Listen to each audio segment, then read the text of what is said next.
ভারতে পহেলগাঁও ইনসিডেন্টের পর অপারেশন সিন্দুর লঞ্চ করে ভারত।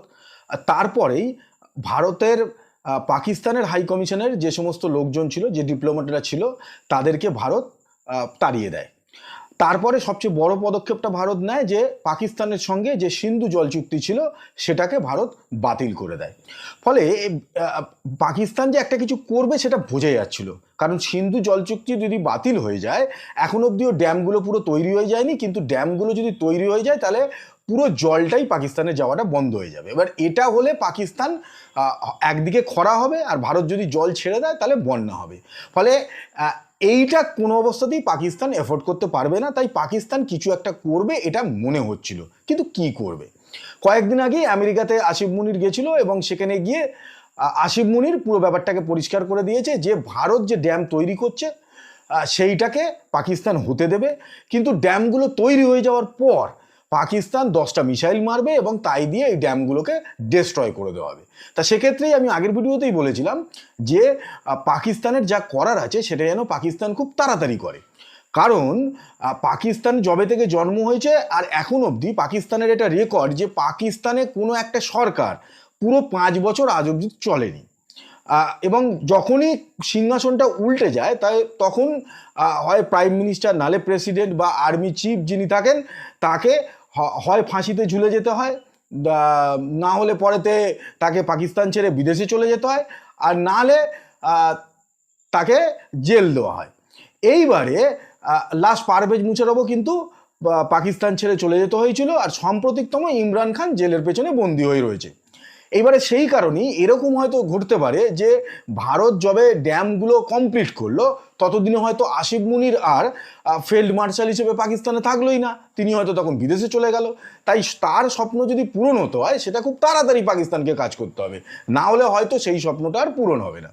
এবারে এই ঘটনার পরেই পাকিস্তানে সবসময় এটা হয় যে আর্মি দ্বারা যে পাকিস্তান চলে সেটা পাকিস্তান বারে বারে প্রমাণ করে দেয়, কারণ যে মুহূর্তে আসিফ মুনির এই কথাটা বলল সঙ্গে সঙ্গে প্রধানমন্ত্রী শাহবাজ শরীফও একই সুরে সুর মেলালো এবং ভারতকে ধমকি দিল যে সিন্ধু জল চুক্তি ভারত কোনো অবস্থাতেই সেটাকে সাসপেন্ড করতে পারে না, যদি সেটা ভারত করে তাহলে পাকিস্তান অনেক বড় পদক্ষেপ নেবে।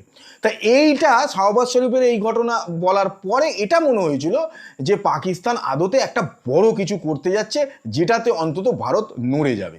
সত্যিই কিন্তু পাকিস্তান সেটা করলো, কিন্তু ওদের যোগ্যতা অনুযায়ী করলো। 3টে কাজ পাকিস্তান এখন অবধি করে। পাকিস্তানে ইসলামাবাদে ভারতের যে হাই কমিশনের অফিস আছে, বারে বারে হাই কমিশন বলছি এই কারণেই যে কমনওয়েলথ যে কান্ট্রিগুলো আছে তারা যখন একে অপরের দেশে তাদের অ্যাম্বাসেডার পাঠায় বা তাদের লোকজন থাকে সেটাকে হাই কমিশন বলা হয়, এবং কমনওয়েলথ কান্ট্রির বাইরে যদি কোনো দেশে থাকে তাহলে সেটাকে বলা হয় অ্যাম্বাসি। তাই যেহেতু পাকিস্তানও আর ভারত দুজনেই কমনওয়েলথের আন্ডারই রয়েছে, সেই কারণে এই দুটো দেশই যে দুটো দেশে নিজেদের মধ্যে যে যে অ্যাম্বাসেডার বা তাদের যে কাজ করার জন্য যে অফিস সেটাকে হাই কমিশন বলা হচ্ছে। এবারে বা ইসলামাবাদে ভারতের যে হাই কমিশনের অফিস রয়েছে পাকিস্তানে, সেখানে 2-3 দিন হলো সেখানে যে পাইপলাইন দিয়ে গ্যাস প্রোভাইড করা হতো এই হাই কমিশনের অফিসে, সেই পাইপলাইন দিয়ে গ্যাস সাপ্লাই বন্ধ হয়ে গেছে। তা স্বাভাবিকভাবেই হাই কমিশনের যে অফিস স্টাফরা রয়েছে তারা ভেবেছিল যে কোনো কারণে পাইপে হয়তো সমস্যা হয়েছে, সেই কারণে বন্ধ হয়েছে। তাই তারা লোকাল যে ডিস্ট্রিবিউটার আছে গ্যাস সিলিন্ডার সাপ্লাইয়ের তাদের সঙ্গে যোগাযোগ করে, কিন্তু সেখানে তাদেরকে জানানো হয় যে হাই কমিশনারের অফিসে কোনোভাবেই গ্যাস সাপ্লাই করা হবে না। এবারে এটা কি কারণে, এটা মোটামুটিভাবে যেটা বোঝা যাচ্ছে সেটা হচ্ছে পাকিস্তান সরকার বারণ করেছে, তাই না হলে অন্য কোনো তো কারণ দেখা যাচ্ছে না।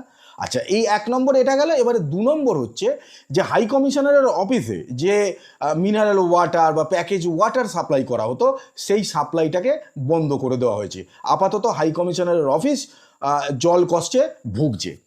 এবং এটা শুধুমাত্র যে হাই কমিশনারের অফিসে হয়েছে সেটাও নয়, এই অফিসে যারা কাজ করে তারা যেখানে থাকে তাদের বাড়ির ক্ষেত্রেও কিন্তু একই রকমের কাণ্ড কারখানা করা হচ্ছে। 3 নম্বর, হাই কমিশনারের অফিসে কোনোভাবে নিউজ পেপারও সেখানে সাপ্লাই করতে দেওয়া হচ্ছে না। এবং এই পুরো ঘটনাটাই ঘটাচ্ছে পাকিস্তানের আইএসআই।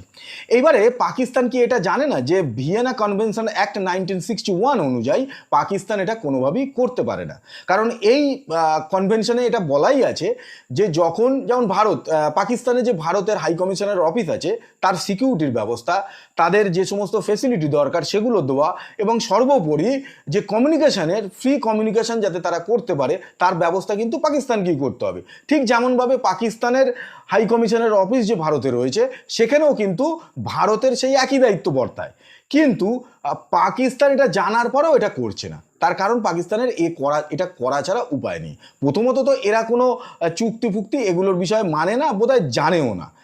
কিন্তু এইটা করছেটা কেন? করছে একটাই কারণ যে এতদিনে যেটা মনে হচ্ছে যে পাকিস্তান বুঝে গেছে, বলে তো ফেলেছে যে 10টা মিসাইল দিয়ে হামলা করবে, কিন্তু সেটা পাকিস্তানও জানে যে কোনো অবস্থাতেই সম্ভব না। কারণ প্রতি মুহূর্তেই ভারতের পায়ে পড়ছে, ভারতকে চিঠি দিচ্ছে যে যাতে ভারত ইন্দাস ট্রিটিকে সাসপেন্ড না করে এবং সেটাকে আবার যাতে চালু করা হয়।